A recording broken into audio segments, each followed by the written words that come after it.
So good evening everyone, and welcome to Yeshi Norbu, and welcome to this evening's topic titled What is Mind? As Kaisa mentioned, this is an introduction to the first module in this Discovering Buddhism program titled Mind and Its Potential. So we've got till 8:30 this evening, so we'll be having about a 20-minute break somewhere in the middle. And some of the things I'd like to cover this evening is, of course, we're going to look at the Buddhist theory of mind, but to begin, I'd like to present another theory of mind. Of course, there are many theories of mind. One that is quite widely accepted in the scientific community, the view of the scientific materialistic view of mind. So I'll first briefly introduce that, and then we'll use that and compare that to the Buddhist theory of mind. And within the Buddhist theory of mind, I'm going to introduce a number of topics this evening. First, how the mind is defined in Buddhism. Where does the mind come from? How we can divide up the mind in a number of different ways. How the mind functions.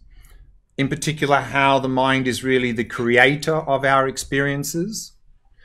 And then we're going to look at what is the nature of our own mind. Then what is the potential of our mind? What can we do with our mind? And then how do we actualize that potential? So there's some of the points that I want to briefly touch on this evening, because each one of those can be a huge topic. So we'll just give a little bit of a taster for each of those points this evening. And I'd like this evening to be interactive. So if you have any questions, then ask questions as we go along. So we're not just going to have a Q&A at the end. We'll do it interactive. I think that'll work a lot better. So before we begin, let's just sit quietly for a few minutes just to relax the body, relax the mind, and get ourselves in a nice, relaxed, focused state for this evening's session.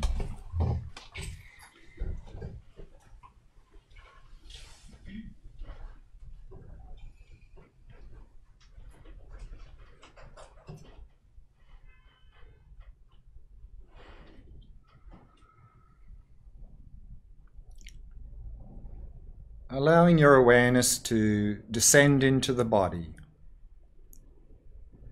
and simply become aware of sensations throughout the body.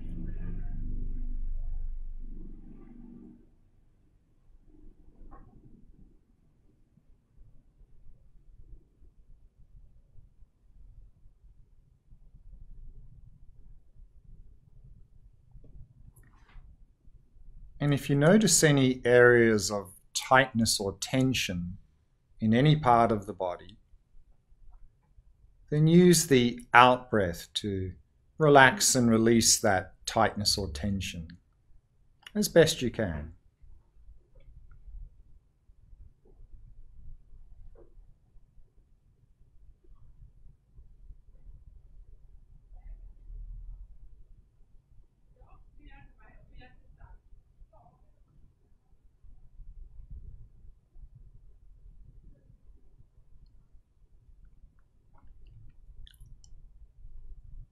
And bringing your awareness to the area of the face, and soften and relax all the muscles in the face.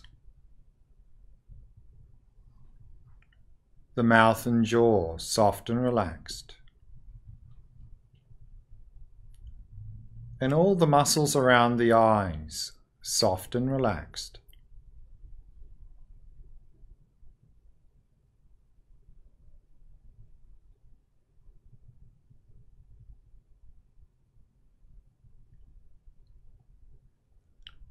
In this way, allowing the entire body to become completely relaxed, completely at ease.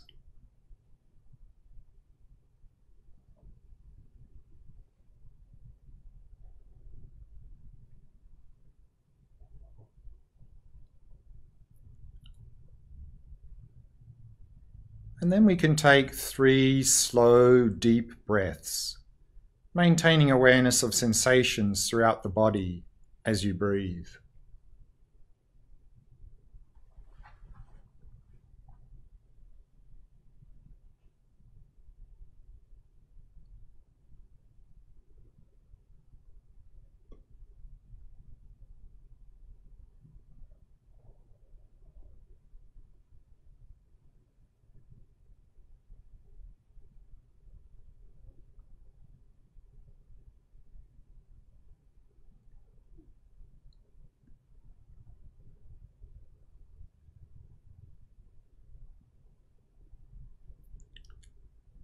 And then allow your breathing to settle into its natural rhythm. Not trying to control or regulate the breath in any way.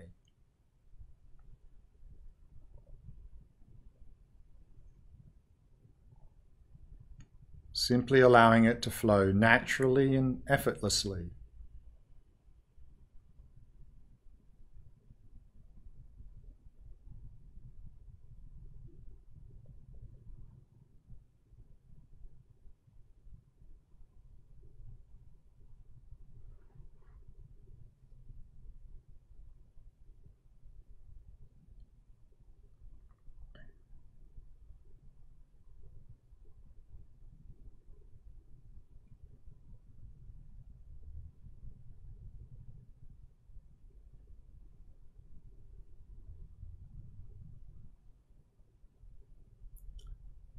And then give yourself permission to let go of any hopes or fears, worries or concerns about the past or the future.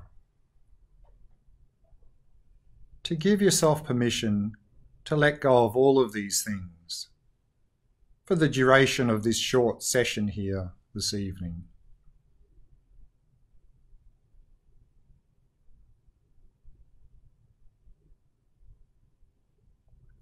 And simply allow the mind to come to rest in the present moment.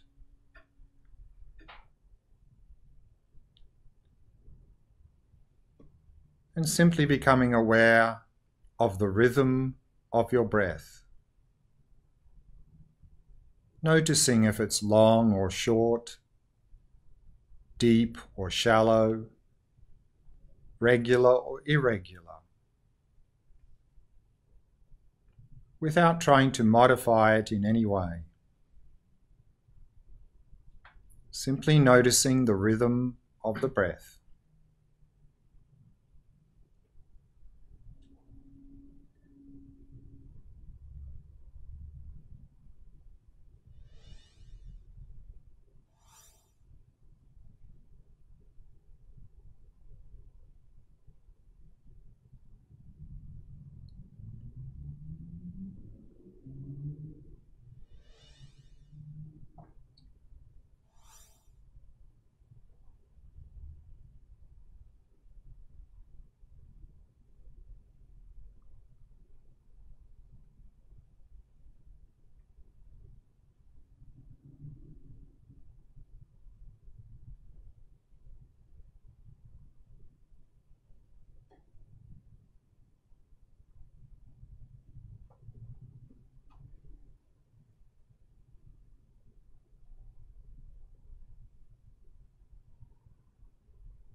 And then just take a moment to think about your motivation for coming here this evening.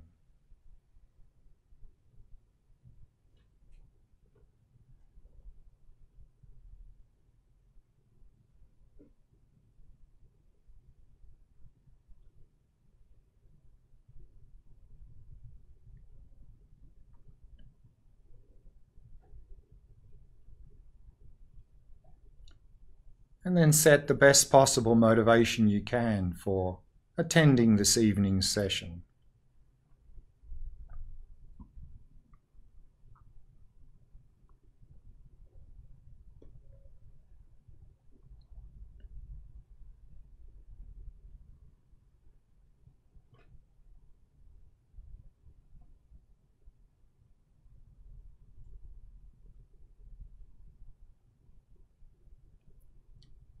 And try to include others in your motivation. That you're not just doing this for your own benefit, but you're doing it so you can be of more benefit to those around you.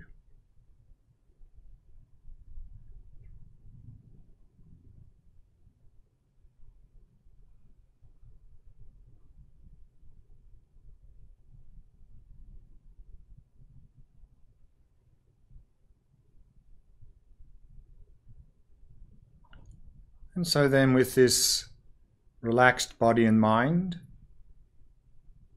we can finish this meditation and begin our discussions here together this evening.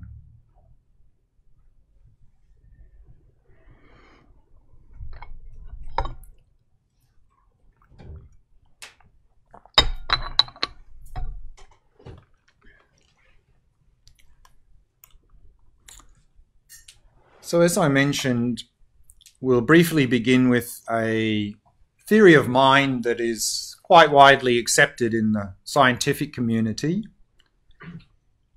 And it's the scientific materialistic view of mind. And scientific materialism is a branch of science within which everything it's asserted that everything can be explained in terms of matter and energy. In fact, I've got a definition here about materialism, and it says, materialism is the view that the only thing that exists is matter. If anything else, such as mental events, exists, then it is reducible to matter. And a quote from a physicist named Sean Carroll, he says, who's supporting this theory, he says, "We are collections of atoms, operating independently of any immaterial spirits or influences. Under naturalism, there isn't that much difference between a human being and a robot. We are all just complicated collections of matter, moving in patterns, obeying impersonal laws of physics in an environment within an arrow of time." Doesn't sound very appealing. To talk a little bit more about the scientific materialistic theory of mind, I'd like to read a little bit from a book by Alan Wallace called Tibetan Buddhism from the Ground Up. Alan Wallace has been a Buddhist practitioner for more than 40 years, and he also has studied physics at Stanford, or Princeton maybe. And this is what he says. Contemporary scientific materialism asserts that objective reality is composed entirely of matter and energy, and that reality has been that way since the origin of the universe. In this scientific system, mind is an emergent property of the nervous system, and the nervous system is composed entirely of matter and energy. Scientific materialism offers quite a plausible account of the evolution from unconscious atoms and energy to the emergence of the human mind. This theory states that some point early in the history of the cosmos, if we accept the Big Bang theory, atoms formed into molecules. These molecules had new properties. A molecule such as water, H2O for instance, has qualities not found in either of its atomic components of hydrogen and oxygen, either individually or collectively. To take some of its obvious properties, water is wet at 70 degrees Fahrenheit, it freezes at 32 degrees, and salts will dissolve in it. These attributes not found in the individual atoms of the water molecule are therefore called emergent properties of these molecules. So what he's saying is that when atoms came together to form molecules, then new properties emerged. So hydrogen, two hydrogen, one oxygen came together to form water. We have new properties emerging of wetness and freezing and so forth.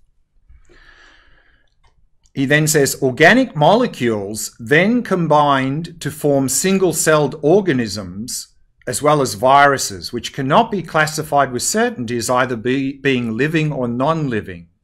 In the former, life emerged as a property of the molecules that made up the cell. Eventually, the first cells with a neurosystem, such as Hydra, evolved, and from this point we may speak of the emergent property of primitive awareness. Human consciousness, with all its complexity, the theory concludes, is merely an emergent property of a far more sophisticated configuration of matter and energy, the human body, which evolved according to the laws of natural science. So again, what this theory states is that in the process of evolution, physical evolution, when we get some primitive nervous system evolving, then due to the complexity of that, we have the emergent property of mind or consciousness coming from that. So similarly then, human mind is simply an emergent property of the brain, of the nervous system. So then what this theory is saying is that consciousness or mind can be reduced to matter and energy. So therefore, an implication of this theory is that our thoughts and emotions are nothing more than simply chemical flow and electrical signals in the brain. There's nothing more than that. It goes on, he says, now let us return to the water molecule. If the configuration of its individual atoms is destroyed and the atoms separate, the unique properties of the water molecule do not go any.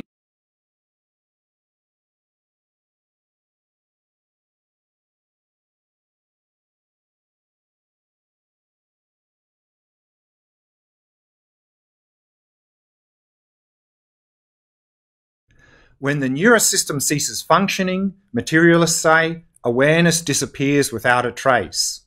The implications of this view concerning the nature of death are clear. Individual awareness vanishes, and only a decomposing configuration of matter and energy remain. So one of the implications of this theory of mind, of course, is that our mind, came into existence at the beginning of this life when the nervous system started functioning.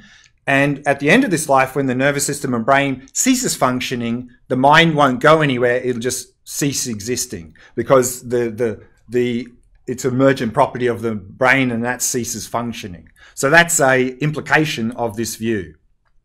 And then he goes on a bit further. He says, the above theory is plausible and intelligently conceived.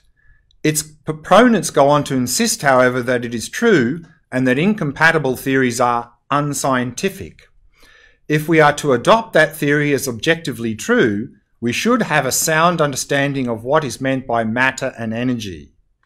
So the basis of this view is that it can be explained in terms of matter and energy, but then we really need to know what is matter and energy. And then he goes on to say, but here we run into problems. Nobel Prize-winning physicist Richard Feynman asserts that modern science has no notion of what energy is. And while scientists believe almost unanimously in the existence of atoms, their views vary widely as to what atoms are. Some noted physicists believe that they are mere properties of space, others contend they are sets of relationships, and still others, including noted physicist Werner Heisenberg, deny that they are material things at all. Particularly when venturing into the realm of quantum mechanics, we encounter statements by leading physicists that not only energy, but the entire array of elementary particles are simply constructs of our theories. Thus, physicist John Gribben even suggests that atomic particles did not exist until they are observed in this century. So in this view, everything in the known universe can be explained in terms of matter and energy. So matter and energy is fundamental, it's primary, and that consciousness or mind is simply an emergent property of that. But of course then to understand or how to explain how does conscious experience come out of matter and energy is not easy, and so far no satisfactory explanation has been given. And even to the point where some physicists now even assert that actually there's no such thing as conscious experience. It's an illusion. So that's how they solve the problem. Well, there's no problem because there's no such thing as conscious experience. It's just an illusion. Now, Buddhism asserts that mind is fundamental, not the world, the material world. And actually, I've got a quote here from well-known cognitive scientist Donald Hoffman, who, like many scientists, has spent many years trying to work out how consciousness can come from the brain or from the body. And now he's sort of flipped around, and his assertion now is that mind is fundamental. And so this is what he says. As a conscious realist, I am postulating conscious experience as ontological primitives, the most basic ingredients of the world. I am claiming that experiences are the real coin of the realm. The experiences of everyday life, my real feeling of a headache, my taste of chocolate, that really is the ultimate nature of reality. I believe that consciousness and its contents are all that exist. Space-time, matter, and fields never were the fundamental denizens of the universe, but have always been, from their very beginning, among the humbler contents of consciousness, dependent on it for their very being. While neuroscientists struggle to understand how there can be such a thing as first-person reality, quantum physicists have to grapple with the mystery of how there can be anything but a first-person reality. And then another quote from a theoretical physicist, John Wheeler, a very well-known physicist. He says, "Useful as it is under everyday circumstances to say that the world exists out there independent of us, that view can no longer be upheld. There is a strange sense in which this is a participatory universe." And then another couple of quotes from another well-known physicist, Andre Linde, who's a professor of physics at Stanford University. He says the following: "The current scientific model of the material world obeying laws of physics has been so successful that we forget about our starting point as conscious observers and conclude that matter is the only reality and that perceptions are only helpful for describing it. But in fact, we are substituting the reality of our experience of the universe with a conceptually contrived belief of an independently existing material world. Is it possible that consciousness, like space-time, has its own intrinsic degrees of freedom, and that neglecting these will lead to a description of the universe that is fundamentally incomplete? What if our perceptions are as real, or maybe even in a certain sense, even more real than material objects? The standard assumption is that consciousness, just like space-time, before the invention of general relativity, plays a secondary subservient role, being just a function of matter and a tool for the description of the truly existing material world. But let us remember that our knowledge of the world begins not with matter, but with perceptions." So with those comments, let's now have a look at the Buddhist theory of mind. Is there any question about sort of the basic scientific materialistic theory that's not clear? So again, in scientific materialism, and of course this is only a particular branch of science, the assertion is that everything in the known universe can be described in terms of matter and energy, and that the mind is simply an emergent property of the brain. So usually they either say it is the brain, it's either the function of the brain, or an emergent property of the brain. So let's compare that with the Buddhist theory of mind. So first, terminology.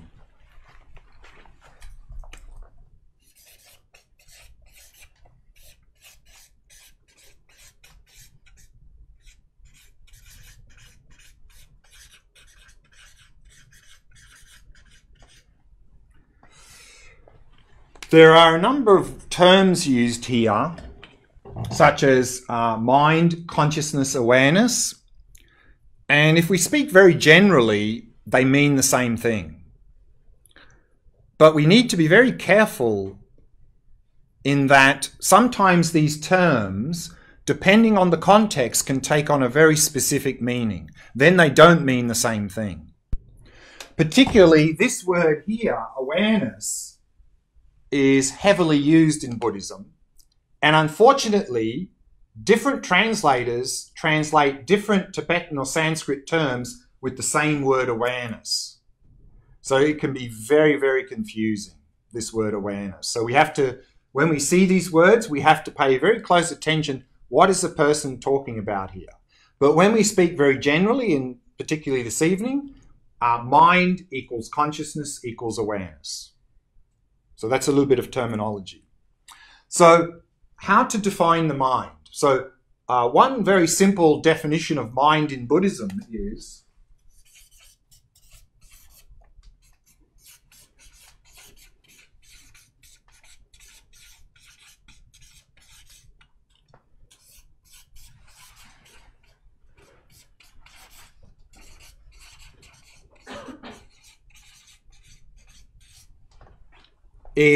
that mind is that which is clear and knowing. Sometimes translated as mind has clarity and awareness. So in this two-word definition,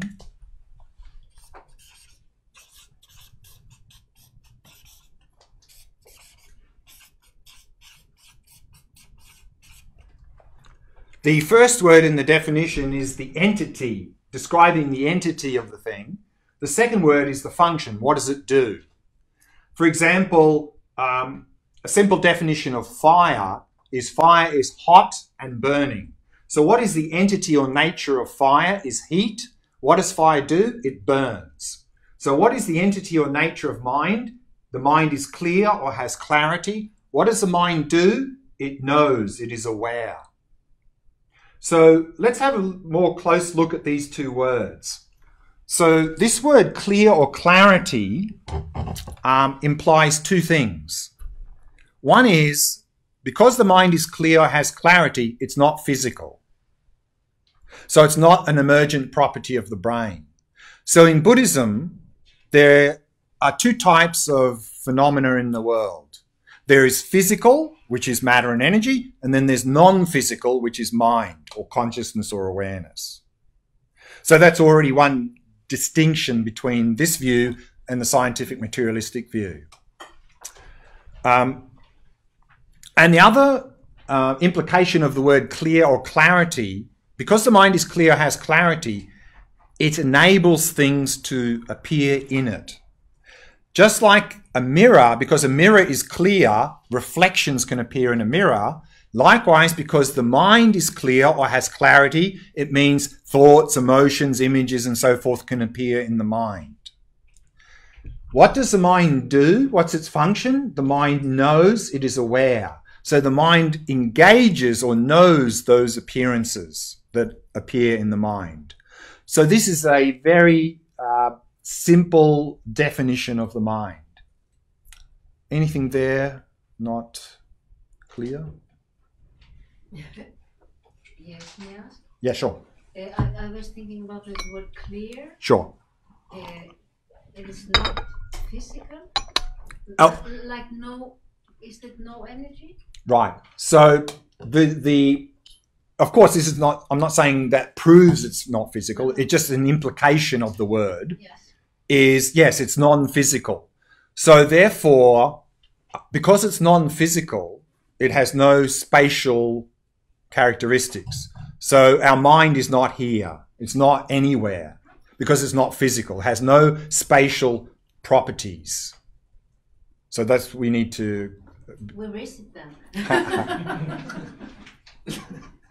Well, it's non-physical, so it doesn't make any sense to talk about it like that. Yeah. Okay. See, again, the thing is that when we start to investigate this, we usually come from the assumption that matter is primary. And so everything is then in terms of matter, in terms of shape, size, spatial location. So we're trying to fit things into that model. And that's why it gets difficult. That's why in the scientific materialistic view, it's difficult to explain the mind. Because actually, you know, does a thought have any physical characteristics? An actual thought? Does it? I mean, in our own first-person experience, I don't think any of our thoughts or emotions have any physical characteristics, which is interesting because, you know, we talked about emergent property and that like when two hydrogen and oxygen come together, we have the emergent property of wetness. Everywhere else, in the universe, emergent properties of physical things are themselves physical. The only exception is the mind.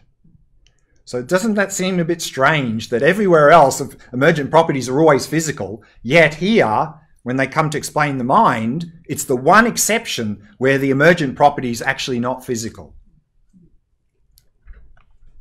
Okay. At the beginning of this life. What is the Buddhist assertion? Again, I'll read from Alan Wallace here. He says the following. Let us now see how a Buddhist theory of consciousness explains death. We can begin with an analogy. The central principle of modern physics is the conservation of mass energy. This means that matter and energy may undergo innumerable transformations, from solid to liquid to gas, from thermal to electromagnetic energy, and so on. But no quantity of mass energy is ever lost, nor does any form of matter and energy ever arise from nothing.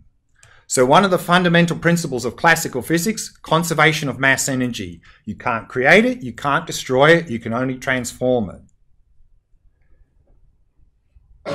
Which means when they come to explain the origins of the universe, and the most common theory there is the Big Bang theory, they can't really say that the Big Bang theory means that the universe comes from nothing, because that violates fundamental principles of conservation of mass energy. So therefore, even though this universe had a beginning at the time of the Big Bang, they couldn't say that that was the beginning of matter and energy. So similarly in Buddhism, there's a similar theory of conservation of consciousness. You can't create it, you can't destroy it, you can simply transform it. Which means, yes, we can talk about a beginning of this life, but we can't say that there was a beginning of consciousness, because that would violate the fundamental principles of conservation of mass energy.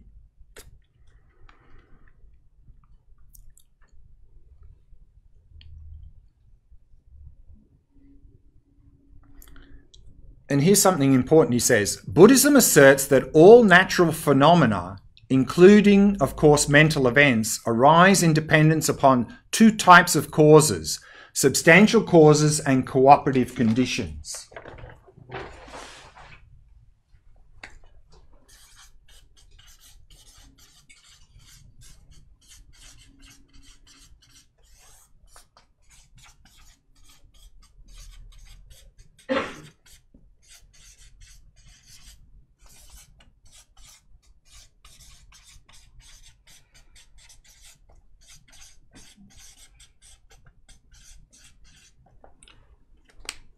And this is something very important. So what's the substantial cause is the thing that transforms into the result. For example, the substantial cause of a plant is a seed. It's the seed that transforms into the plant. But for that transformation to happen, we need cooperative conditions. We need soil, sunlight, water, and so forth. But it's the seed that is the substantial cause of the plant. But the cooperative, so the substantial cause of a physical thing must be the physical thing. But the cooperative conditions can be mental, because in that growth of the plant could be that the farmer had an intention or to make money, so he irrigated. So that intention, of course, is mental. So cooperative conditions include mental things, but it's a physical substantial cause, physical result. Similarly, the substantial cause of the mind is mental, but the cooperative conditions that help that unfolding can be physical, because things like diet and DNA and neurological things and environmental conditions, all these physical things can affect how the transformation of the mind unfolds. But the cause of the mind is the seed of the mind, the earlier moment of the mind. So that's something very important. So therefore, what are the implications of this theory of mind of Buddhism is that The conservation of consciousness means the mind did not begin at the beginning of this life and it will not end at the end of this life. That what is the cause of the first moment of mind in this life was a previous moment of mind, hence an earlier life. What at the end of this life, that last moment of mind in this life will cause another moment of mind, hence a future life. So there's a unbroken continuum of consciousness. Similarly, in the physical world, that even though there's a beginning of this universe, just like we have a beginning of our life, there's not that doesn't mean a beginning of material matter and energy. It's beginningless, in fact, and endless. So similarly, just like in classical physics, material world, matter is beginningless and endless. So in Buddhism, the consciousness is beginningless and endless. So same theory, similar theory. And then lastly, Alamola says, according to Buddhism, consciousness is regarded as an event or continuum of events rather than as a thing moving through time. Energy also can be best understood as an event, and even matter, which appears to us so thingish, dissolves into a matrix of events when it is closely examined. So Buddhism is not arguing that the mental realm is just as real and tangible as the physical world appears to be. Rather, it asserts that the substantial appearance of the world of physical things is deceptive, and that both physical and mental phenomena are best understood as interdependent events. This implies no phenomenon exists with its own intrinsic independent identity, because each phenomenon depends on others. In Buddhism, this is a key concept. So that's something important, particularly to understand in terms of nature of reality, but that's a little bit beyond this evening's talk. So we'll just leave it what he says there. So what I'd like to do now then is have a look at how we can divide up the mind. There are many ways of dividing up the mind. One way that's commonly used is we can talk about what's called the 6 consciousnesses.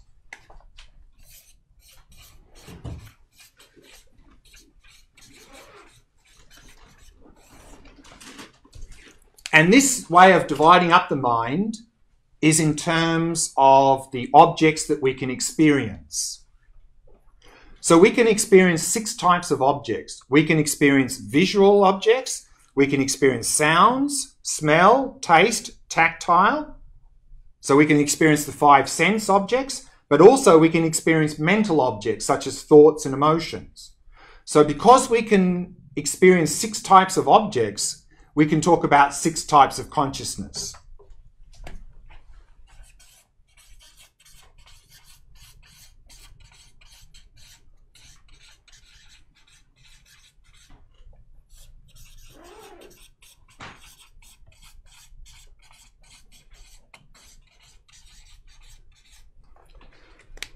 We can talk about what's called the 5 sense consciousnesses and the mental consciousness. So the 5 sense consciousnesses are the 5 aspects of the mind that can experience sense objects. For example, visual consciousness is the aspect of the mind that can experience visual objects. The auditory consciousness is the aspect of the mind that can experience sounds. And mental consciousness is the aspect of the mind that can experience thoughts, emotions, memories, and so on. Of course, we're not talking about 6 separate minds here. There's only one mind. Within that one mind, there are these 6 aspects, because we can talk about 6 types of objects. The 5 sense consciousnesses are non-conceptual, meaning they experience their object directly. So the visual consciousness, for example, experiences colours and shapes directly. Whereas the mental consciousness is conceptual. It experiences things through concept. For example, when I look at this cup, the visual consciousness sees colour and shape. But then the mental consciousness interprets that and goes, ah, that's a cup. And so we understand that via the concept of cup. So that's mental consciousness. So these are non-conceptual, this is conceptual. but like how rigid are those five? Because like I guess sound is like vibrations. It's like physical and like touch. Like how to distinguish between touch and hearing, for instance. Sure. It's also concepts that kind of our physical body kind of make up. So Exactly the point. So these are not objective. They are concept. These are ideas to understand the nature of experience. It's one way of dividing up. We can divide up many ways. It's just a useful way. We're not saying they're separate, discrete things. We're just saying that this is a presentation to help us to understand how we perceive different things. That's all. We could also make up another presentation. We could combine, like you said, combine two things and call it something else if it's useful. So this is just a useful presentation. It's not like objective that it's 6 exactly. Yeah? Okay. I mean, we could just say 2. We could say mental, we could say conceptual, non-conceptual. Might work, but it's quite useful to know, to make it into 5, because we sort of have these 5 different ways of, because, you know, when we experience a physical object, it could be visual, we could smell it, we could taste it. I mean, all of those can be in the one experience, can't it? We could hear some vibration from it. All of that can come from one object, can't it? But it's useful to distinguish those aspects of that experience. That's all. Yeah. I was just wondering where the internal body sensations fit into that, like the feeling of your heartbeat or the feeling of tingling. That's tactile. That's considered tactile. Tactile, yeah. Tactile. So that's one way of dividing up mind. There are many ways, but one other way I'd like to briefly present now, which is very useful in terms of understanding how to transform the mind, is we can talk about levels of mind.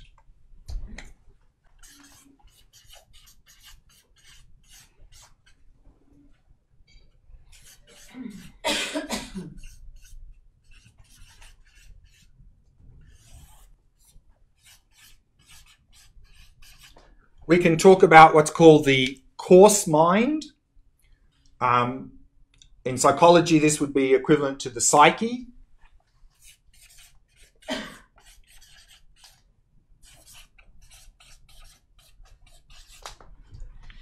But in Buddhism, we also talk about a more subtle level of mind. It's called the subtle mind, sometimes translated as what's called substrate consciousness.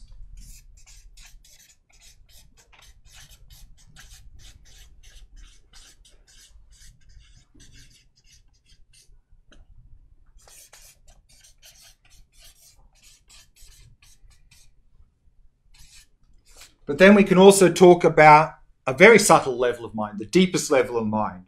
Sometimes this is translated as primordial consciousness.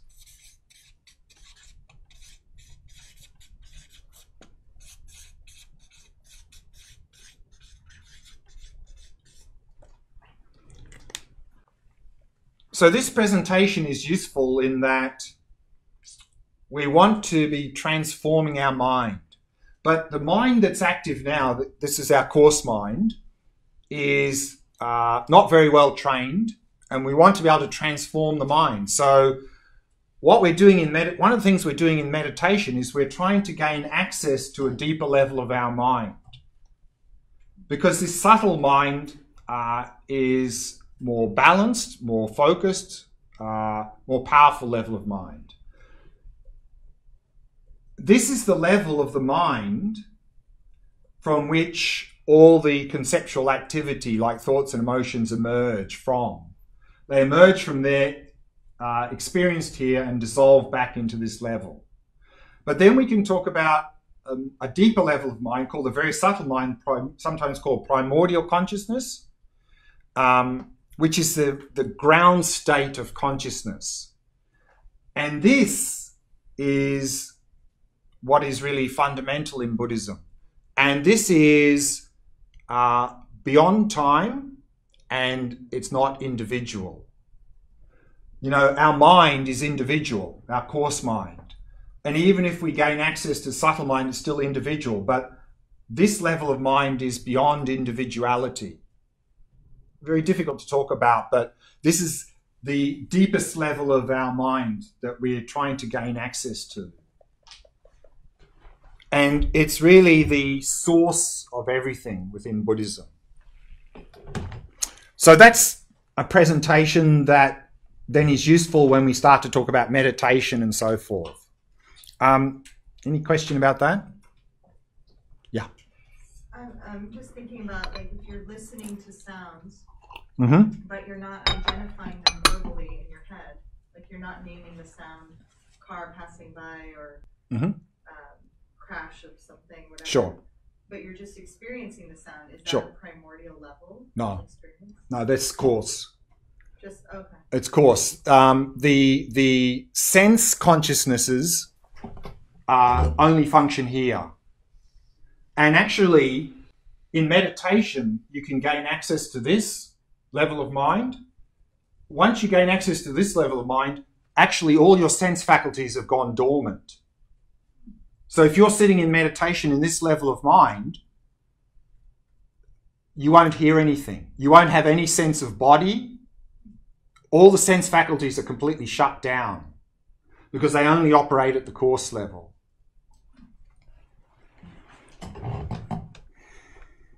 Okay. How does the mind function? A number of presentations here, but just one brief presentation. We can talk about, in terms of our experience, we can divide the mind up into two in terms of our experience.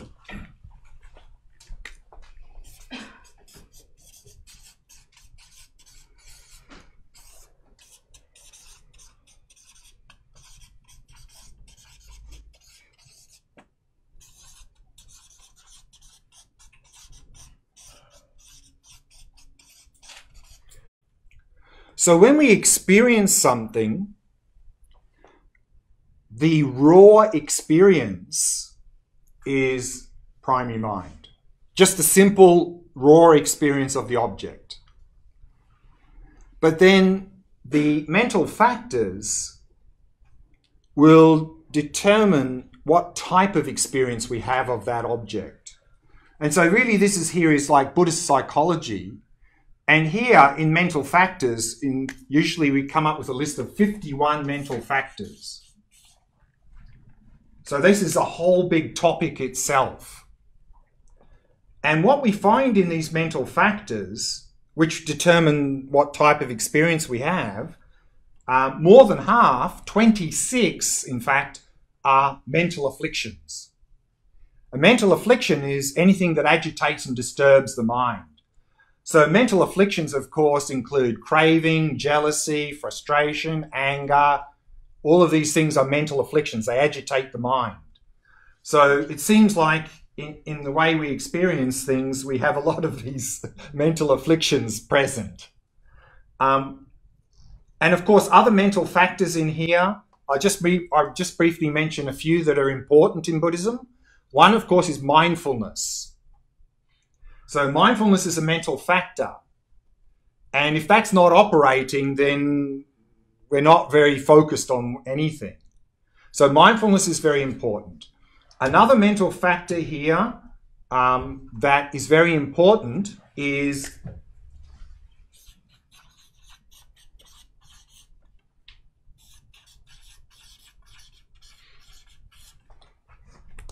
the mental factor of feeling. And in Buddhism, feeling doesn't mean emotion.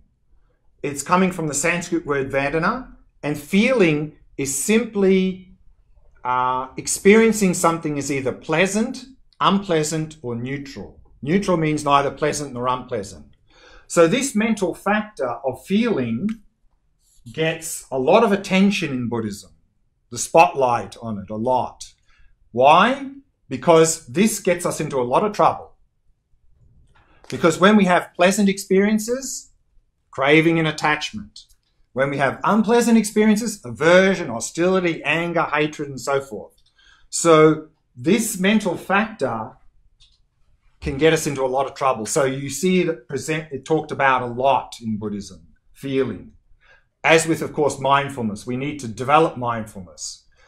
And also here, in these mental factors, these mental afflictions that agitate and disturb our mind, we have 26 here, which is the extensive presentation. But if we condense all those mental afflictions down, we come down to a short list of 3, called the 3 poisons.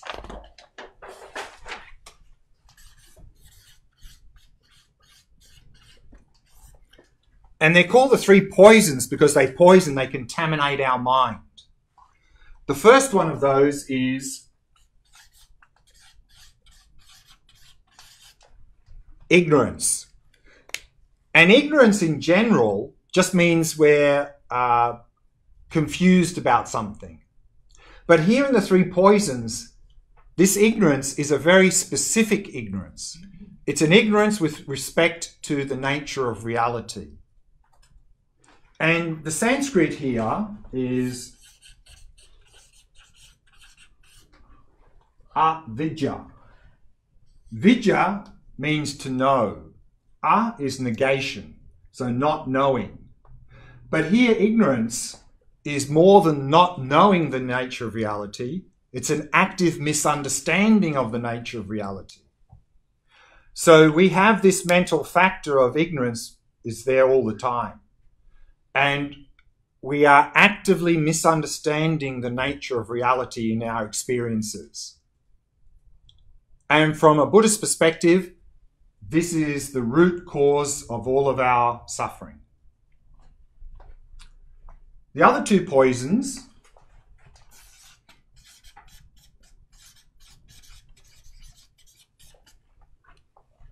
is attachment and aversion. Again, when we have a pleasant experience, this very often arises. When we have an unpleasant experience, this very often arises. So these are really the main driving elements in our behavior. And we're going to shortly see how that process works. How, from our distorted view of reality, do we end up in our current experiences, in particular, why we suffer. So that's coming very shortly now. I have a question. Sure. Ignorance, is it by choice? Here, there is often 2 types mentioned. One is called innate, and the other one is called intellectually acquired. So, from a Buddhist perspective, we've had this since we were born and well before. But on top of that, in this life, we may add to that by wrong way of intellectual thinking. But that is relatively easy to overcome, to overcome that level of ignorance because it's quite superficial. It's quite easy to correct that wrong way of thinking. But here we're really talking about what's called the innate one. And that's not really due to our wrong intellectual thinking. It's like instinctive. And this is, 1, it's very hard to recognize, and 2, it's hard to get rid of. The intellectual stuff is easier to recognize and easier to get rid of. Okay. So any questions about that primary mind mental factors? I mean, that's a huge topic, but basically in every experience, we have the raw experience plus, depending on which mental factors are present, will determine what type of experience we have.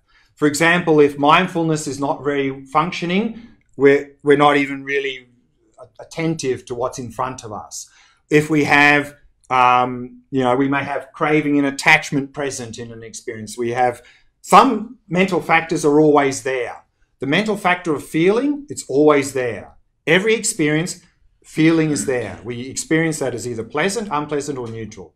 Some mental factors, sometimes there, sometimes not, like attachment, aversion, jealousy, sometimes there, sometimes not. Also, we have positive mental factors as well, not just the mental afflictions. Question? Yeah, so ignorance is, you said it was ignorance about the nature of reality? Correct. And the nature, is it the same as the ignorance that I might, or we experience us as a solid?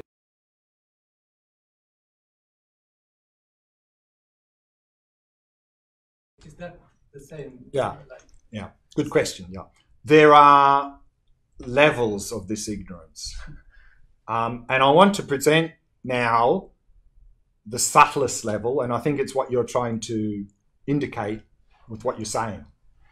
So I want to see how that leads to mental afflictions, and that's driving our behavior and why we're stuck in the situation we're in now.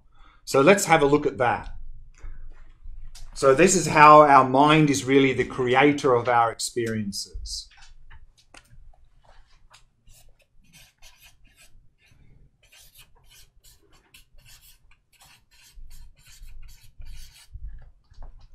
And here, as I said, this ignorance, this distorted view of reality can come at a number of levels. But at the deepest level, it is the belief, the grasping to an independent me, independent objective world. The belief that independent subject, independent object. And this is not something we've intellectually acquired, it's something that's with us since we were born and well before. And so that's what seed of ignorance means. Seed means habit. The habit of grasping onto independent me, independent world. Again, it's not something we do intellectually, it's instinctive. So that's there always. When we look out on the world appears to exist independent of us. In fact, everything we've ever seen and experienced appears to exist independent of us. But here in Buddhism, in this view of reality, the assertion is that things do not exist as they appear. Even though there appears to be an independent objective world there, it doesn't exist like that. So what we are receiving now is what's called dualistic appearance. There seems to be subject-object duality. But the view of Buddhism is saying this is deceptive. So this appearance is called mistaken dualistic appearance.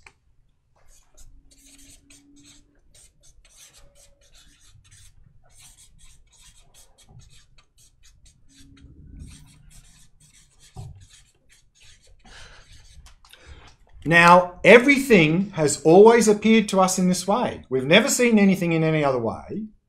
So there's no reason to question appearances. And if we ask anyone else, everyone else will say, yep, it appears to exist independent of me. So there's absolutely no reason to question it. So we don't. So we just accept.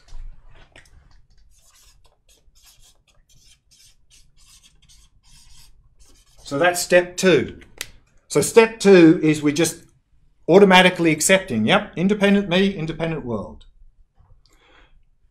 And as I briefly mentioned just before, in every one of our experiences, there's this mental factor of feeling present.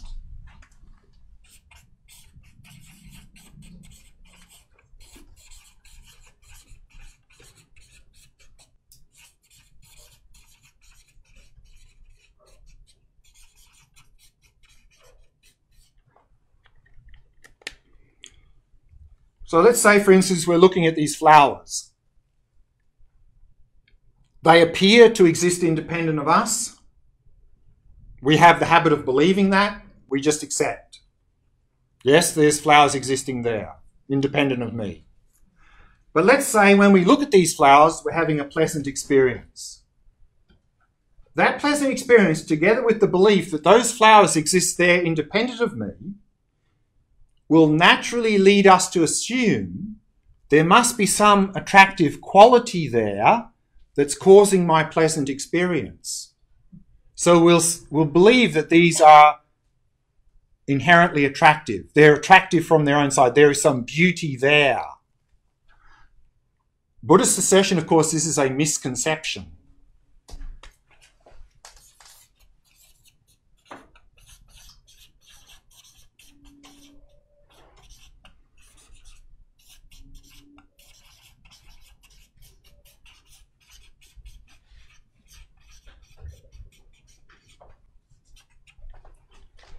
Of course, if we look at these flowers and we're having an unpleasant experience, together with the belief that those flowers exist independent of us, will naturally lead us to assume there must be some unattractive quality there that's causing my unpleasant experience. We'll see them as inherently unattractive, unattractive from their own side.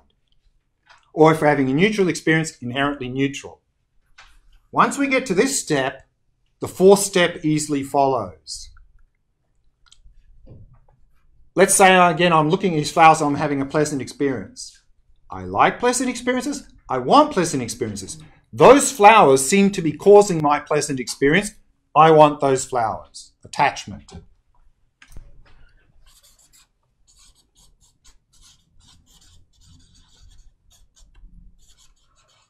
Or if I'm having an unpleasant experience when I'm looking at these flowers, I don't like unpleasant experiences. I don't want unpleasant experiences. Those seem to be causing my unpleasant experience. Get them out of here. Aversion.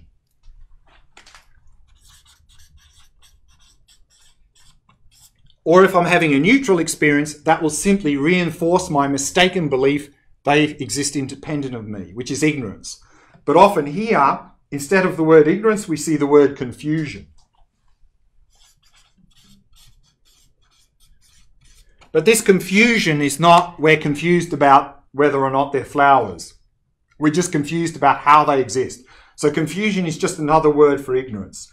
So here in step 4, we see the 3 poisons, the 3 main mental afflictions. All other mental afflictions, like jealousy, craving, anxiety, and fear, and so forth, come out of one of those or a combination of them. This is what is driving our behavior.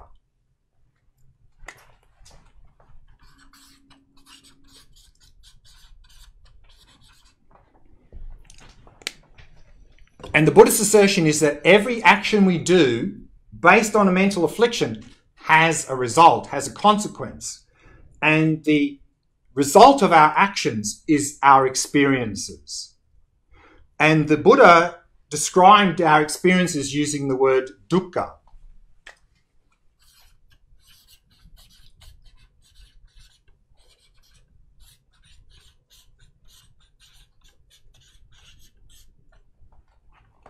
Which is often translated as suffering, but this can be misleading.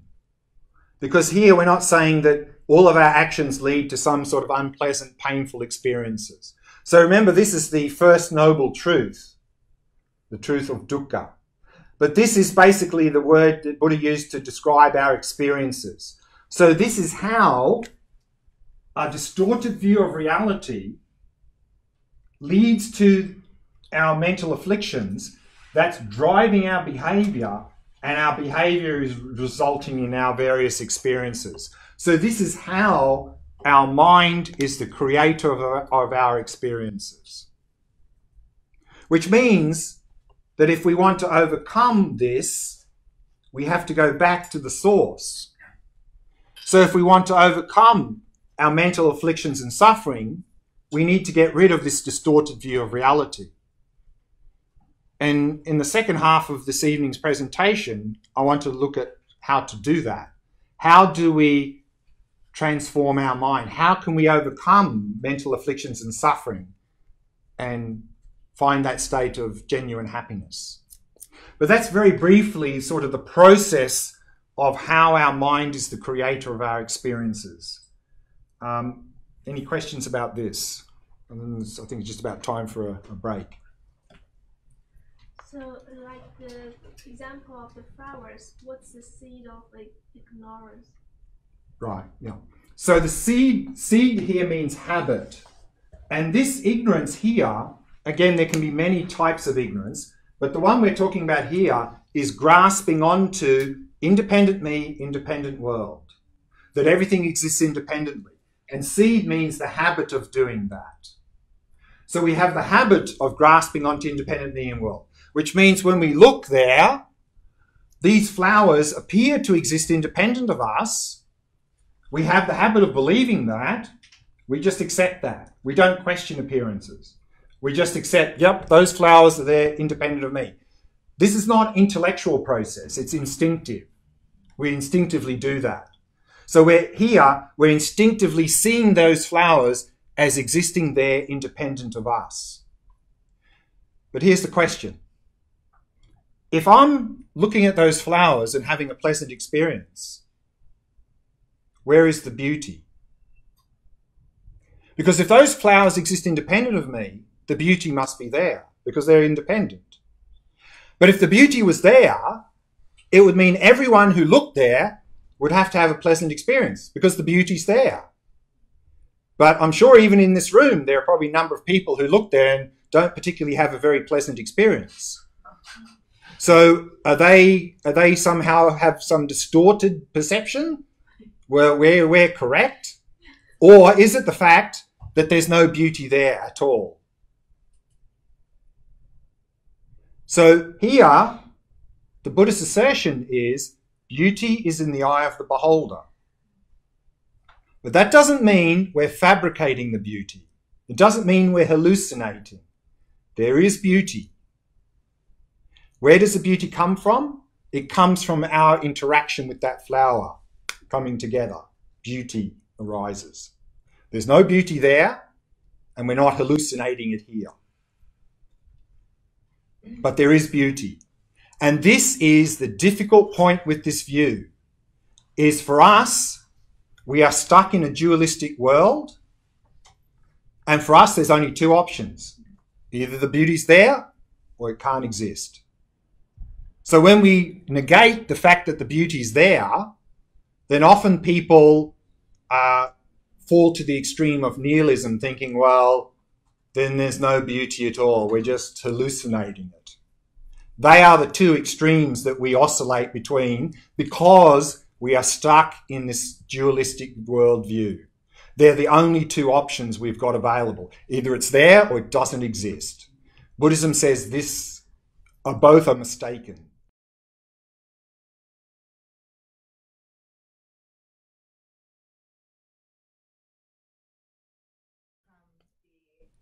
I guess what Buddhism would say is the illusion of separateness when you know that human beings are separate. Like they're having separate experiences, they're having separate everything. Okay, here we have to be careful with the words. Separate, we're not talking about, of course, physical distance. We're talking ontologically. So physical separateness is irrelevant in this discussion.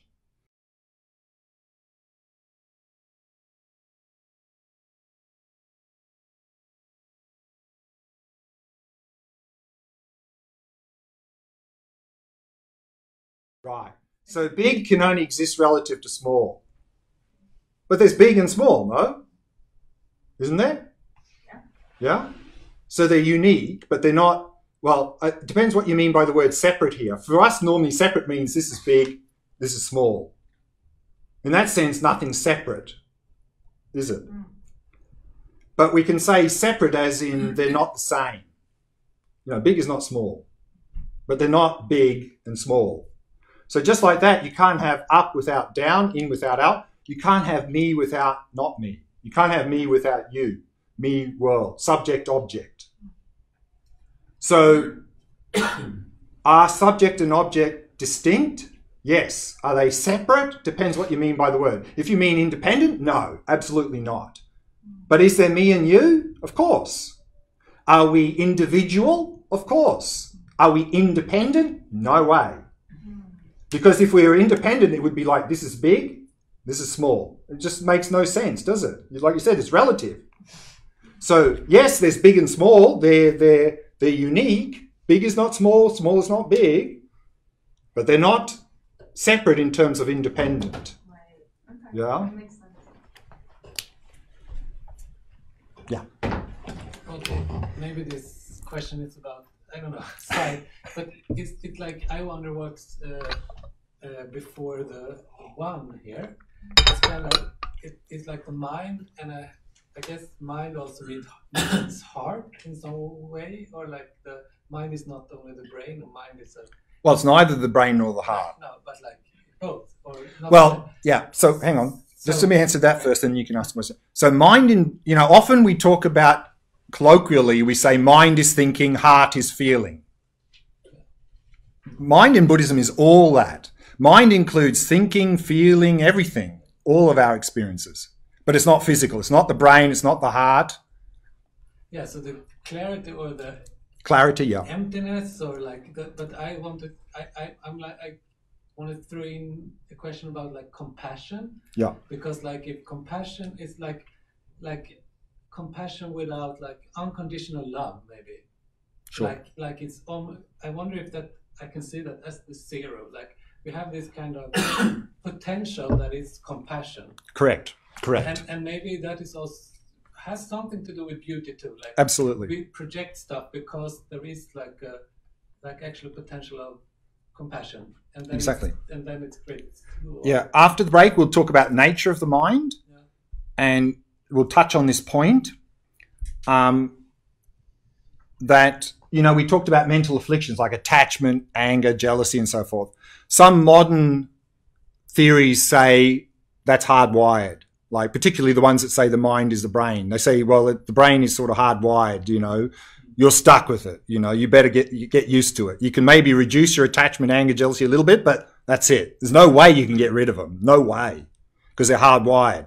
The Buddhist assertion that's not true is that these mental afflictions are not part of the nature of the mind, because the mind is clarity. They're just covering the surface of the mind, and therefore we can eliminate that.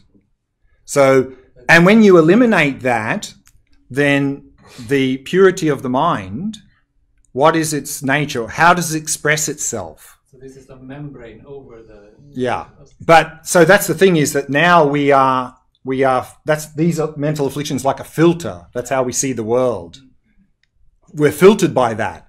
And no wonder it's hard to develop love and compassion when we're looking at the world through these eyes, is it?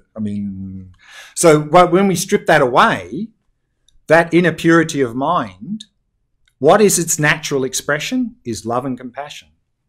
Is love and compassion. Because when we strip away this ignorance, there is no separateness. There is no barrier. There's no like me here and them there. So as long as our mind is covered by ignorance, it's hard to develop love and compassion. Well, that's their problem. It's not my problem. I don't care what happens to them. But that's an illusion. There is no independent, separate you. So if you strip that away, the natural expression is love and compassion. Suffering arises, the natural response is compassion. Whether the suffering is arising in this body or that body is irrelevant. It's just arising. The natural expression is love and compassion. That is the natural expression of the mind.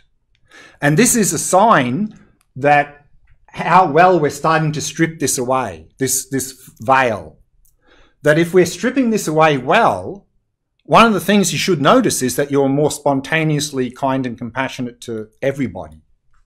That is a sign that this process of transformation is working well. I just quickly ask, so if I go at the origin of the mistake, the dualistic appearance, is it Sure. like a collective construct that we believe in this dualistic appearance, or? No, so remember, this is not a belief. Okay. This is often this is the analogy given here is that this is like our mind is stained. It's like we're looking out through the world through this stain. And that stain causes things to appear independent of us. Even by birth? Yeah. So Well, you can, This is all before. Yeah. This is not. That's what I was. This has been with us since forever. Yeah. So this is not a belief. This is just due to our mind being stained by this ignorance. When we look out on the world, everything appears to exist independent of us. So when we strip away this, we won't have this anymore. But what that looks like for us is unimaginable. We've never had that experience. To see the world in the correct way, we've never had that experience. But that's the assertion in Buddhism. When we strip that away, that's what we'll experience. And we won't have any mental afflictions or suffering, and just spontaneous love and compassion for everyone. Sounds pretty good.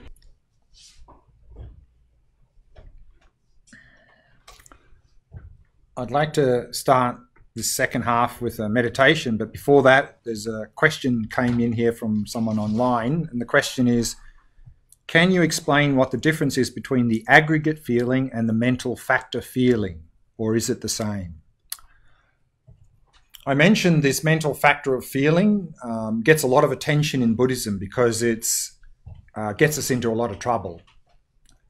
And actually, we often have a presentation of the person, you know, what's the person made up of? And simply we can say the person has a body and a mind, very simply. But then often the mind is divided up into this primary mind mental factors. And then within the mental factors, there are two mental factors that are very important: feeling, and another one called discrimination or discernment, our ability to clearly distinguish things. So of course, if that's not operating well, if we can't clearly distinguish things, we often get ourselves into trouble. So because those two mental factors are the source of a lot of suffering for ourselves, they often are taken out of this list and made separate. And so that's why we then have a presentation of a person called the 5 aggregates. The form aggregate is the body. The second and third aggregate is feeling, discrimination, these two mental factors taken out. The fourth aggregate is the rest of the mental factors, and the fifth aggregate is the primary mind. So that 5 aggregates presentation, the 5 parts of the person, highlights the fact that this feeling in particular is very important.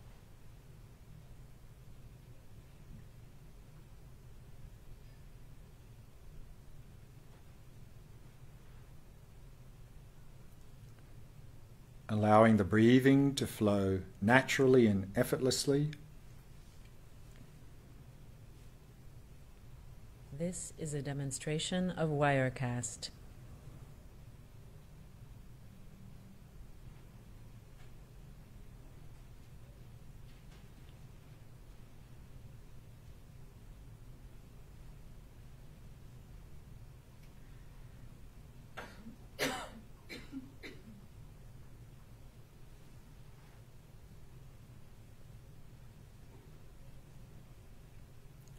And allowing the mind to come to rest in the present moment. Simply becoming aware of the rhythm of the breath.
Now shift your attention to your own mind and simply observe whatever is appearing in the mind. without following thoughts, without trying to get rid of thoughts. Simply be like an impartial observer or witness, observing thoughts, emotions, memories, mental images, and so on. Observing them as they arise and pass.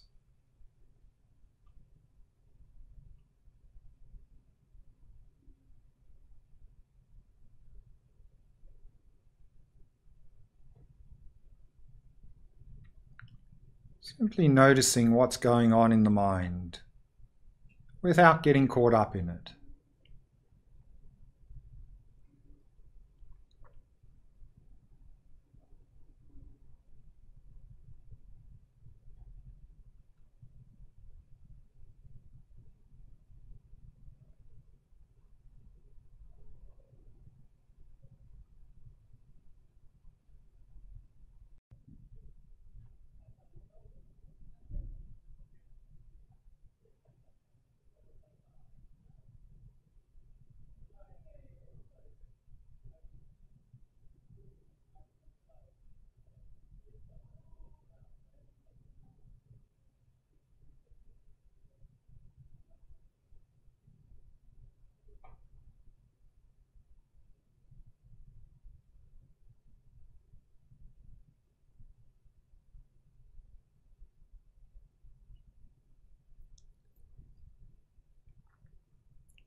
If you're becoming frustrated at not being able to observe your thoughts, then observe that frustration.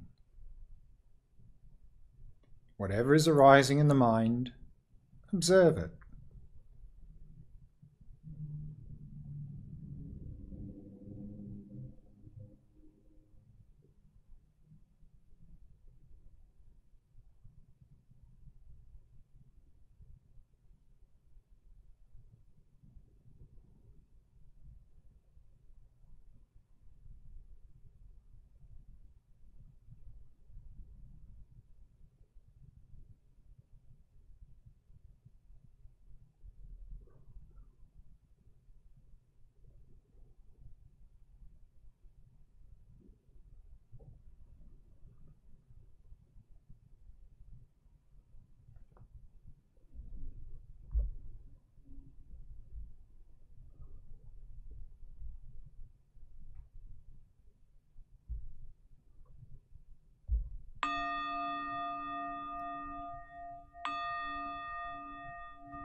And we can bring the meditation to a close.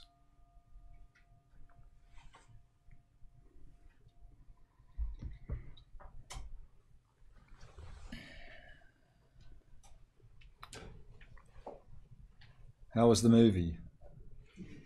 Was it just like static, or did you do channel surfing? Yeah. A lot of switching from different channels? I think that's our normal procedure.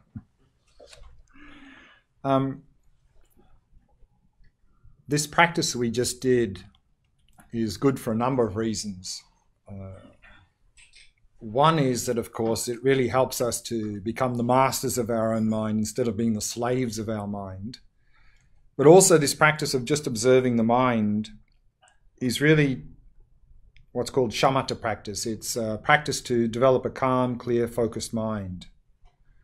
And this is actually, for this 4-day retreat I'm doing over the weekend, this practice we just did is really the practice we're going to be doing on Saturday of the retreat, this practice. Okay. Nature of the mind. What is the nature of our mind?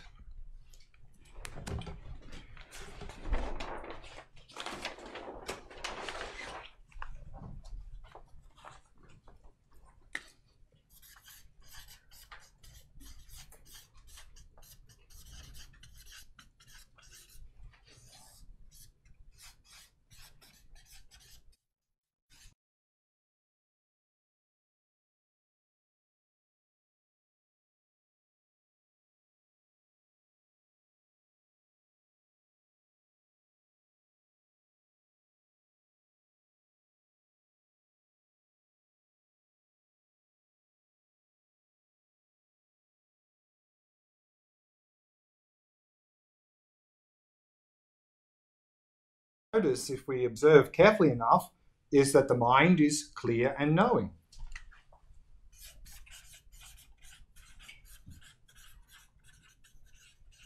This conventional nature that the mind is clear, has clarity, and is aware becomes more and more evident to us in doing the practice we just did now.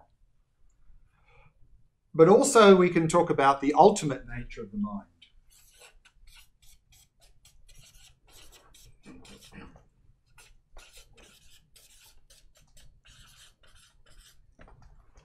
And the ultimate nature of the mind is emptiness.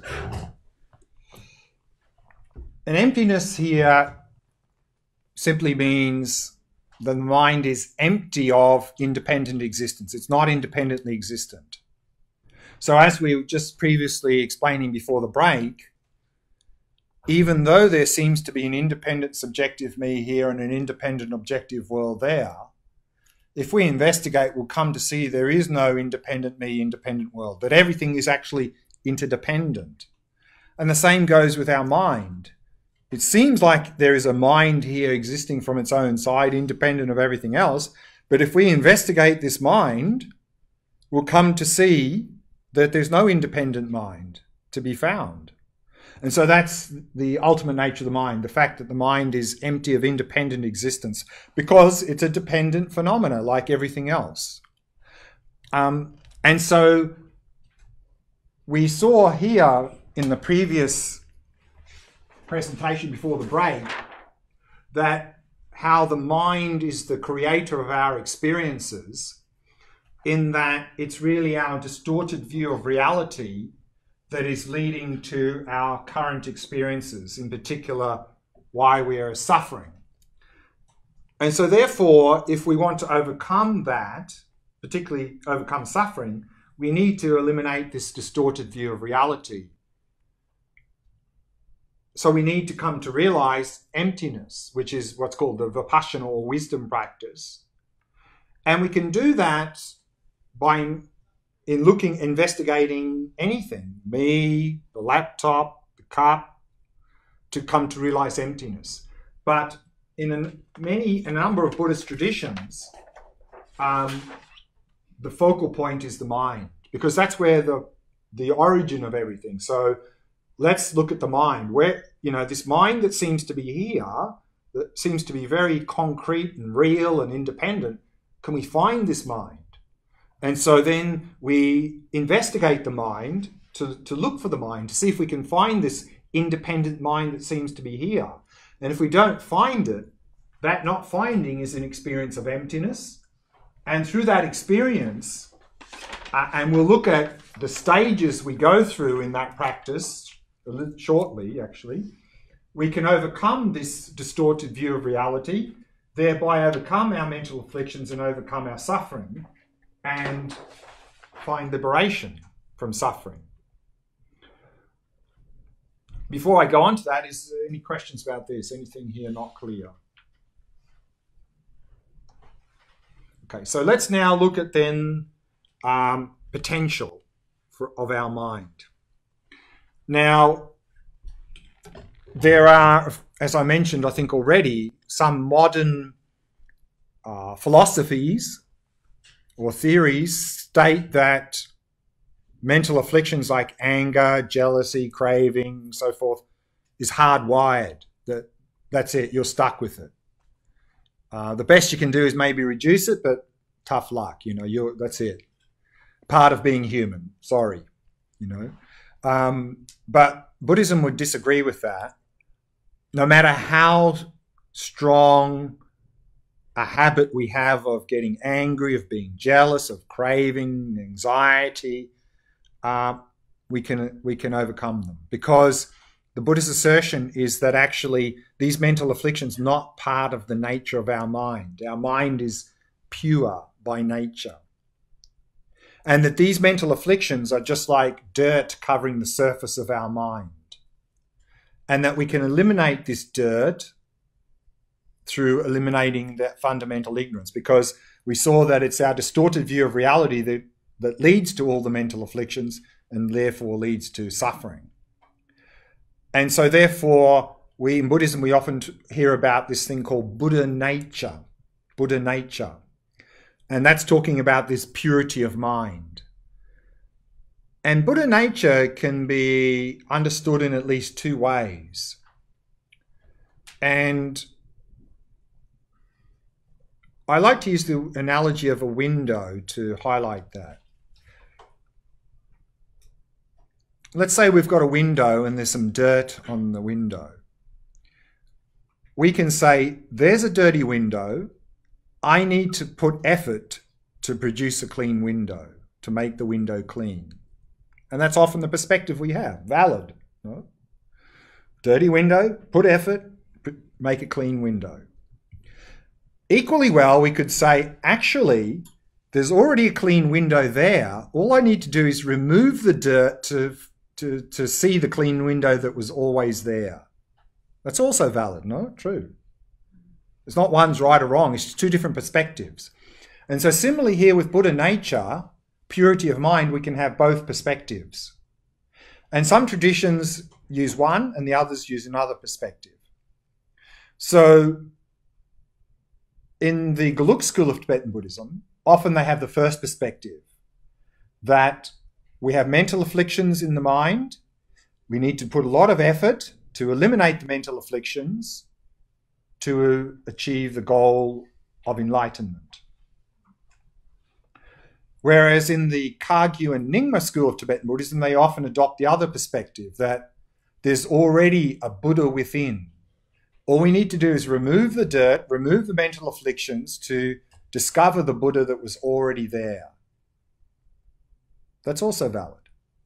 Now, both of those perspectives have advantages and disadvantages. The disadvantage with the first perspective is that, oh man, there's so much dirt. I mean, there's so much mental afflictions. I have to do all this practice and all this work, and this enlightenment is so far away. It's just impossible. I can't do it. I just can't do it. It's too difficult. Whereas the second perspective, the disadvantage is, I'm already enlightened. I don't need to do anything. In fact, everything I do is with enlightened mind, so I can do whatever I want. So both have advantages and disadvantages, and we can use a perspective that works best for us. And how do we actualize it then? How do we eliminate that dirt? How do we eliminate the mental afflictions? So we can talk about three core areas of training.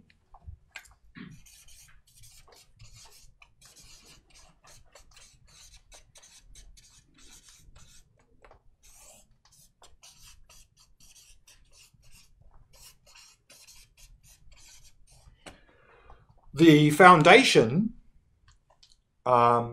is ethics, in Sanskrit shila. Ethics is really just avoiding harmful behavior. So this is really about not adding more dirt. Because every time we get caught up in unethical behavior, we're increasing mental afflictions and suffering. So this is really not about adding more dirt. And then on that basis, we engage in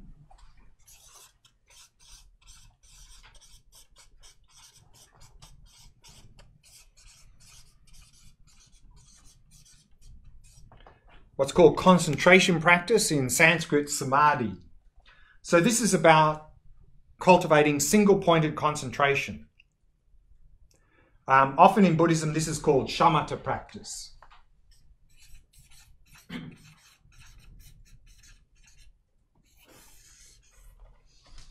Shamatha is a particular level of concentration we're trying to develop. So often this concentration is just called shamatha practice.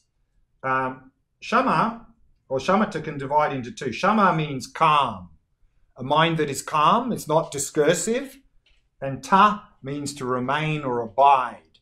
So shamatha is often translated as calm abiding, a mind that is calm and abiding or focusing single-pointedly on an object. So it's really single-pointed attention, single-pointed concentration.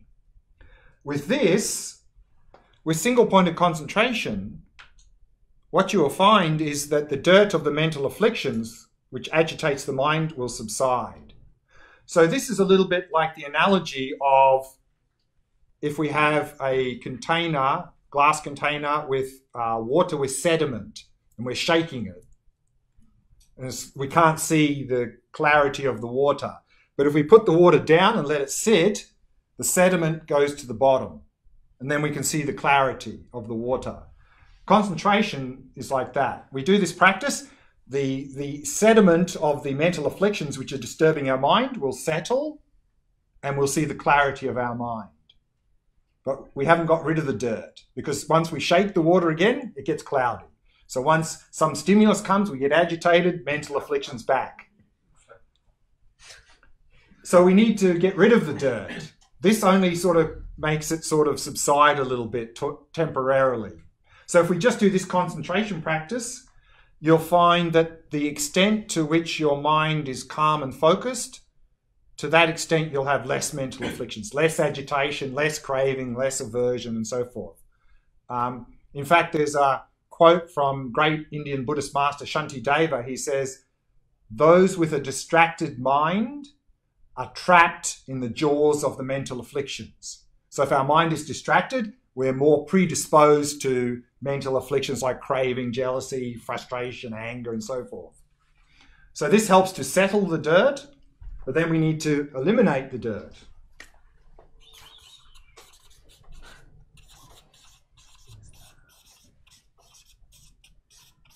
And that's the wisdom practice, in Sanskrit, prajna.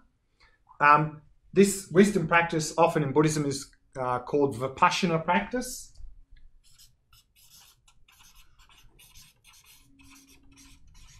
Although many of you are probably more familiar with the Pali word vipassana. So vipassana, VI means higher, superior. Passana means to see. So vipassana is higher seeing, seeing beyond, often translated as insight. We're talking about insight into reality. So here we're talking about realizing nature of reality. We're talking about realizing emptiness is the vipassana practice. Because if we can do that, we eliminate ignorance, mental afflictions, and suffering. Any questions about that? Clear? Yeah. The concentration you mentioned, is that a certain point, kind of meditation, or is it meditation in general? Right, good question. Of course, there are many types of meditations, and there are many ways of categorizing meditations, many. One way that sometimes that reflects this, that's categorization, is we put meditations into two classes. Stabilizing meditation is this, to just stabilize the mind. And then the second type is what's called analytical meditation, where we investigate, we analyze, and the vipassana is there, but also compassion in that class as well. Yeah. So the goal here is just to develop attention skills, calm, clear mind. And then we use that to investigate nature of reality. Now, to do these practices, we go through 3 stages.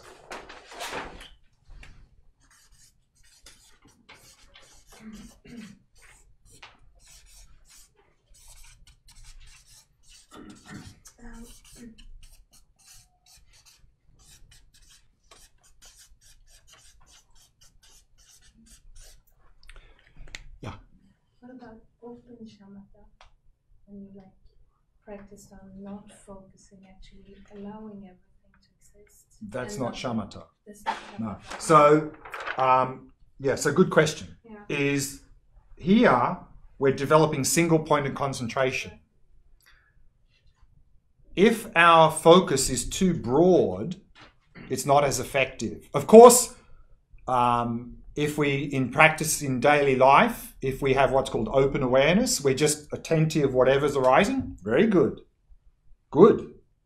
But if we really want to develop a high level of attention skill, it's much more effective if we narrowed, I'm talking here meditation now, not daily life.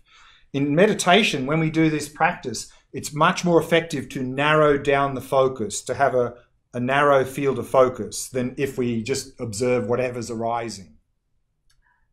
I've been to retreats with teachers like Sakyamuni, Sure. where I have received teachings. Sure. where you actually need to observe whatever that arises and not judging, not labeling. Correct, and that's a valid practice. But I'm not sure the context there, because that could be a Vipassana practice. It could be many sorts of practice. As a shamatha practice, the purpose to be non-judgmental. Maybe that was the purpose of that practice. The purpose here is to develop single-pointed concentration. So to develop single-pointed concentration, it's more effective if we narrow down the focus. It works better. So yes, doing this, fantastic, very good. But to do that, to develop this high level of concentration called shamatha, a little bit difficult, because the focus is too broad. The mind is sort of moving around too much, because it's attending to many different things. And so for shamatha, it's helpful to narrow that down. So generally in shamatha then we observe like the breath or the mind, or some mental image is very common. In Tibetan Buddhism, often they use a mental image of a Buddha as an object, for example. So narrow down. But yes, this practice, of course, completely valid to have what's called open awareness, be non-judgmental. When you decide to meditate, is it important then to know the purpose of the meditation? Yeah. I mean, of course, when we do meditation, we should know what the purpose is. Otherwise, what are we doing? I can do it.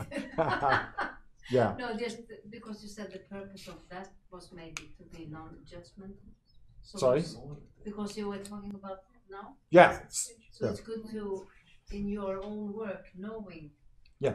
I mean, of course, when we're doing a practice, we need to know what the practice is and how to do it and what the goal is. Otherwise, we sort of, we go all over the place, And then if we start a particular practice, it's good to continue that and not start and go, oh, actually, I think I'd rather do this now, or, oh, no, I'll do this. Change the channels. Yeah, we keep channel surfing. Then we're not going to get very far. Okay. Now, we go through, in all practices, 3 stages. I like the Tibetan words here, go, nyam, tok, because they're very short. Go means intellectual. So first, we need to have an understanding of what the practice is. Otherwise, what are we doing? We don't know what to do. So here, we have an intellectual understanding. So in terms of, for example, Vipassana practice for nature of reality, here would be an intellectual understanding of emptiness, the fact that things are interdependent, and how to do the practice. But even if we have a correct intellectual understanding that everything's interdependent, that itself is not going to change anything, because our behavior is not driven by our intellectual understanding. It's driven by instinctive habits. And I think probably most of us here have at some level, at some degree, an intellectual understanding of interdependency, in climate change and everything. So we appreciate interdependency at some level intellectually. But is that helping us in our life? Not a lot. If we're constantly thinking about it, maybe it helps a little bit. But so intellectual is not enough. So what we need to do is we need to bring that into experience, make it experiential. So we need to meditate. We need to investigate nature of reality to come to an experience of nature of reality. That's nyam. Nyam means taste or experience.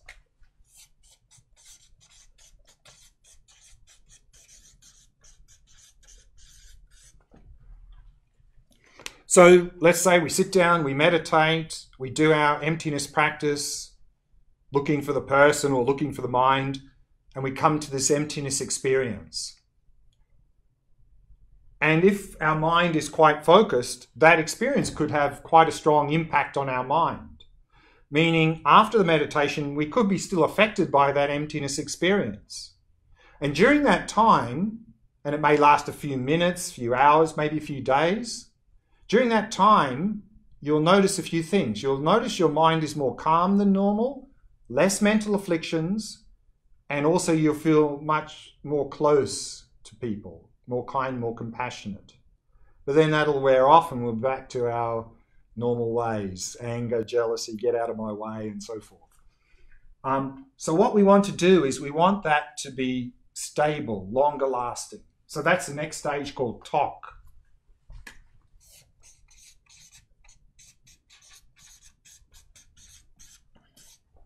which is realization. So realization is now a stable experience of whatever we're meditating. In this case here, we're talking about emptiness. To move from here to here, for this, we need shamatha.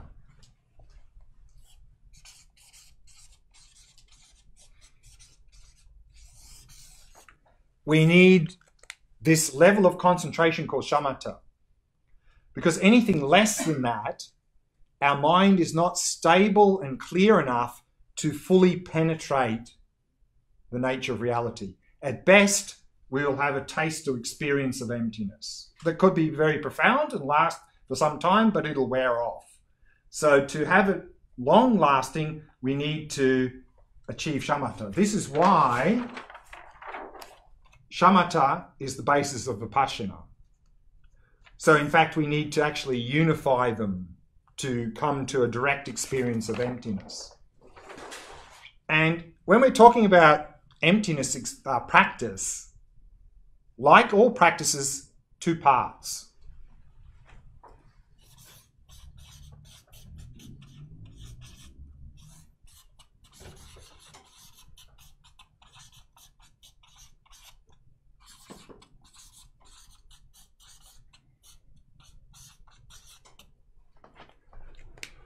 That if we want any practice to be effective and progress, we need to meditate, to internalize, but then we need to integrate into daily life. Because if we only meditate, then what little benefit we get from the meditation will be quickly evaporated by our mindlessly running around with mental afflictions all day long. And if we only try to integrate into daily life, we really don't have any sort of basis to even begin to do that. But if we meditate, internalize whatever we're meditating on, and then bring that into daily life, then they'll support each other. So therefore, in terms of the shamatha practice, the meditation would be we're developing single-pointed concentration on whatever object we use, maybe the breath, the mind, an image, whatever object. And then in daily life, we would continue to cultivate mindfulness throughout the day, to try to be mindful, like you said, the open presence, the open awareness, to be mindful of whatever is arising in daily life non-judgmentally. So this is how we would bring the mindfulness into daily life.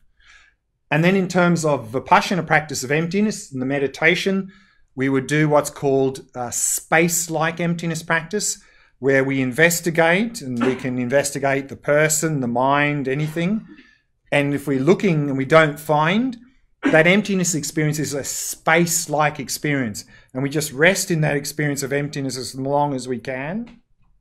And then in daily life, how to bring that into daily life, we practice what's called illusory-like emptiness, meaning we question appearances, particularly when we experience something pleasant and unpleasant in daily life. You know, we see these attractive flowers.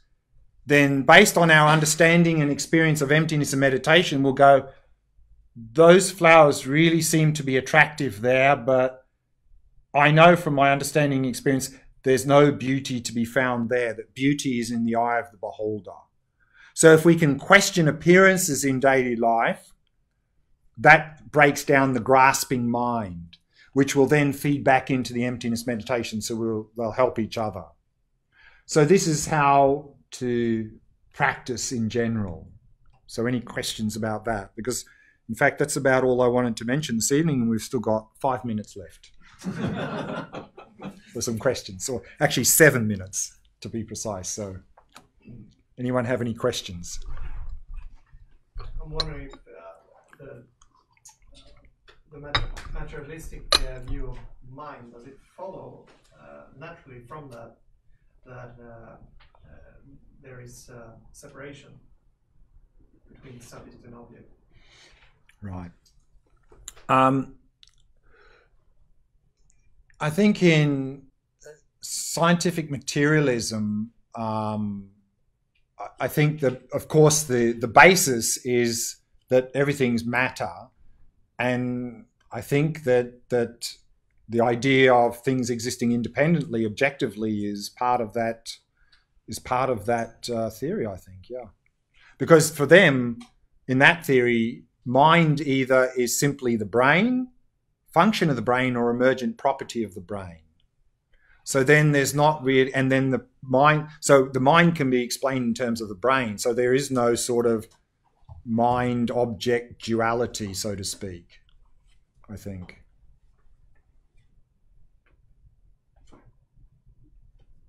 So then there is just the material world, basically, which exists subjectively.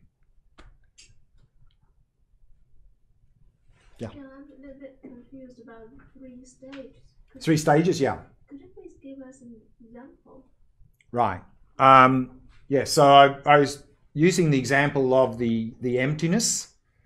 So we said here that, you know, the world appears to exist independent of us, and we accept that. So the first stage here is to gain a correct intellectual understanding, to use reasoning and logic to investigate, to see that actually nothing exists independently. So then we get a correct intellectual understanding here that everything's actually interdependent. But that intellectual understanding is not really going to change anything in our life. I mean, if we thought about it all the time, it may be a little bit helpful, but our behavior is driven by instinctive habit. So we need to change our habit. So we need to internalize that. So what we do then is we meditate.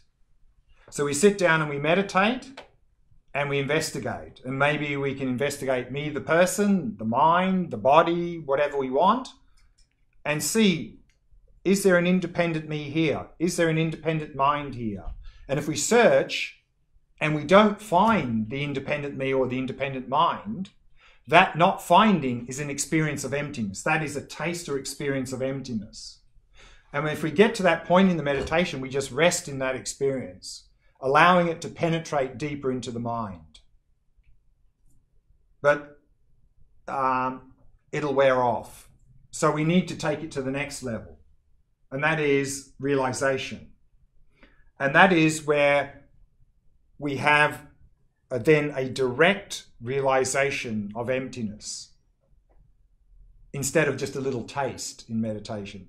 And we can only get that if the mind is very stable and clear, if we have single-pointed concentration. So that's why shamatha is the basis of vipassana. We need to develop single-pointed concentration as a basis for gaining the direct realization of emptiness. Because if we don't have that single-pointed concentration and we investigate, our mind is not stable and clear enough to fully penetrate. It's like if we're trying to solve a difficult problem at work, very difficult problem, but we keep getting distracted or we're half asleep. It'll be difficult to solve it, isn't it? So similarly here, if our mind is distracted or dull, it's going to be hard to fully penetrate. In fact, impossible.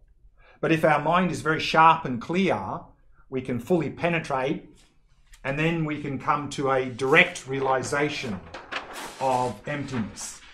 And if we have this experience in meditation, in the middle of if we're having the experience in meditation, at that point, in that time, there's no longer a sense of me. It's completely gone. There's just the experience of emptiness. Whereas when we're having a taste of emptiness or experience in meditation, in that experience, there's a sense of me experiencing this emptiness.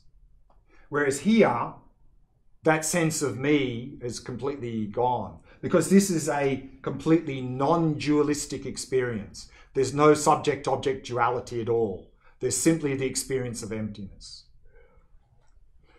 We need this to start to eliminate ignorance and mental afflictions. This is only strong enough to temporarily subdue, keep the mental afflictions from arising a lot. Whereas this is starting to cut ignorance and mental afflictions. Okay. Time for one more question, if anyone has one. Okay, then right down the back, yes. I hate to put it down a bit. What's the possibility of actually achieving concentration? What's the possibility? Well, that depends completely on level of your commitment and your lifestyle and all sorts of factors and where you are at the moment. I mean, there are many variables in that. But also, I think we need to understand that whatever steps we take in that direction, our life will improve. It's not like if I don't make it, I get no benefit. And if we go into that practice and we start to receive benefit, I think you'll find that things in your life will shift and change. And then maybe now the conditions didn't seem like suitable to do a lot of this practice. Suddenly you have these conditions. So I think we need to be careful not to sort of grasp onto this idea that, oh, there's that goal, but it's so far away. I'm hopeless. I can't do it. I don't have any good conditions. I won't try. I think that would be a big mistake. Because I think any effort we put into this, any of these sort of practices, we're going to receive a lot of benefit. Our lives will improve a lot, in fact. Okay.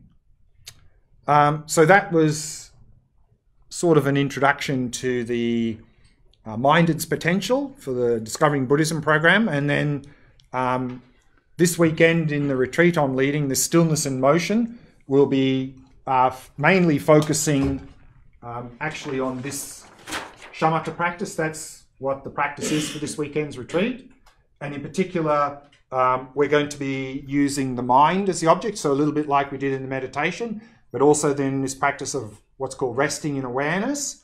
And also we're going to be introducing a little bit of loving kindness and compassion practice in the weekend retreat as well. So that's the 4-day retreat if anyone's interested. So that's it. So I hope you got something out of this evening's session. So thanks for coming. Thank you.